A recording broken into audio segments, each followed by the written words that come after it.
Kia ora, my name is Sue and I teach mathematics at a rural high school.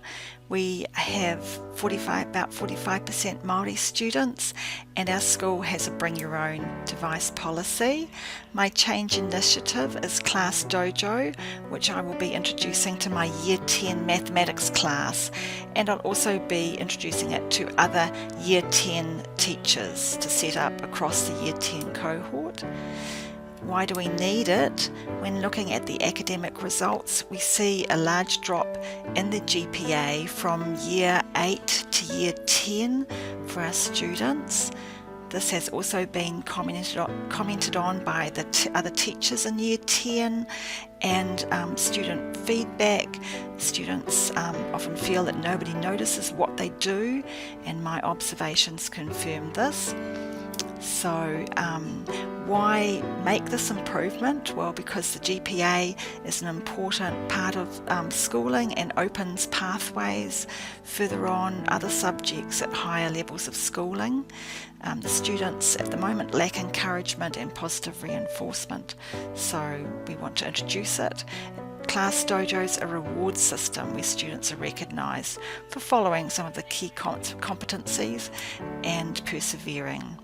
So it can also be used outside of the classroom with sports groups, any kind of reward system with clubs, with families. So the points, this shows what they will be being awarded for, and also as a class would have a goal to reach a reward level by the end of the week to encourage all students to participate. So the main stakeholders are our students, the teachers, the whānau, and the school. Robinson has a good diagram which shows how the stakeholders would be divided into these 4 groups.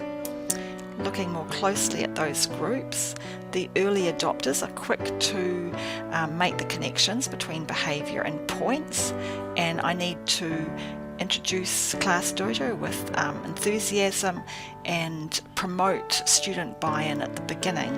These early adopters also help confirm and have conversations with their peers to help the next early majority join in. The early majority won't act until they see that there's solid proof of benefit, and as I continue to award points each day. Then the late majority, they don't like the risk and new ideas, so they need to be seeing the improvements in the avatars that the other students have and feel like they don't want to miss out. The laggards are the hardest to win over, but they may join with some time-based awards, and again, they don't want to be left out completely. The teacher stakeholders, again, you'd get the 4 groups, the early majority, the early adopters and the early majority, the late majority, and then the laggards. So seeing, if I took a survey of Year 10 teachers, what would I see? The early adopters who are confidently using Class Dojo, early majority who are a little bit confident, late majority unconfident and moderate use, and the laggards who may not be using Class Dojo. So my leadership so far, it's been quite a learning curve.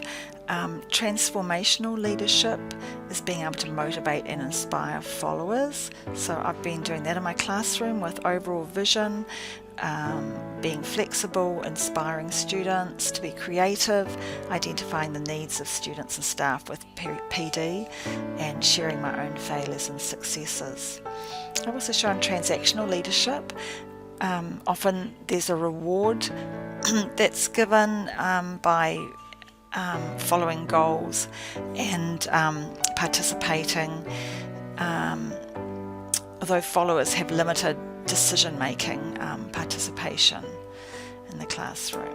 I also use situational or coaching style leadership and laissez-faire leadership style.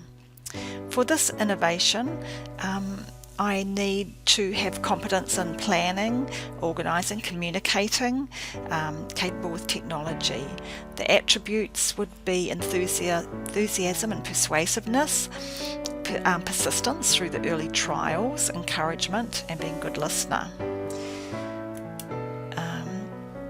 So far, if I critically evaluate my leadership, I think transformational leadership, if the vision's not clearly communicated, then followers won't follow.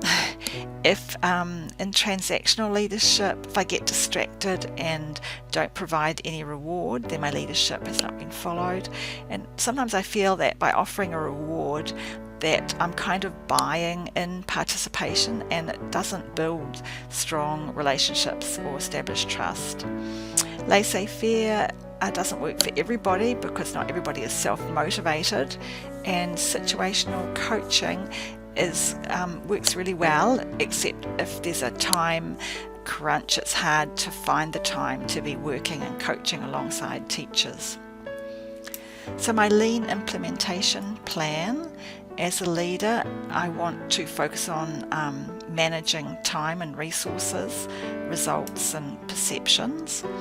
I'll lead the early adopters with posters and media, advertising, Class Dojo.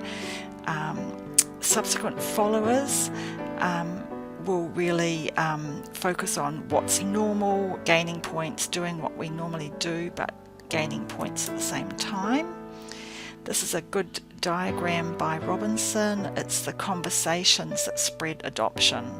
So for the later adoption by the majority, they need solid proof of benefits around them. And as the innovation spreads to the majority, you can see the importance of face-to-face communication.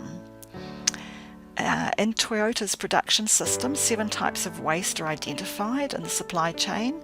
In our school, especially the Year 10 cohort, I can also identify these wastes and hope to eliminate them by introducing Class Dojo, with awarding points for more efficient and more effective behaviour. As a leader, I need to look at the allocation of time and resources. Here are some questions that I would ask, using the 5 whys to dig deeper and find the cause of problems. The influence of various research, current practice. We are encouraged to use student data to inform our practice, so that's where I noticed a drop in GPA. Discussion with colleagues about student behaviour. As a school, we focus on the key competencies to prepare students for 21st century learning and being lifelong learners. So that's all tied to the competencies in the Class Dojo points that I would set up.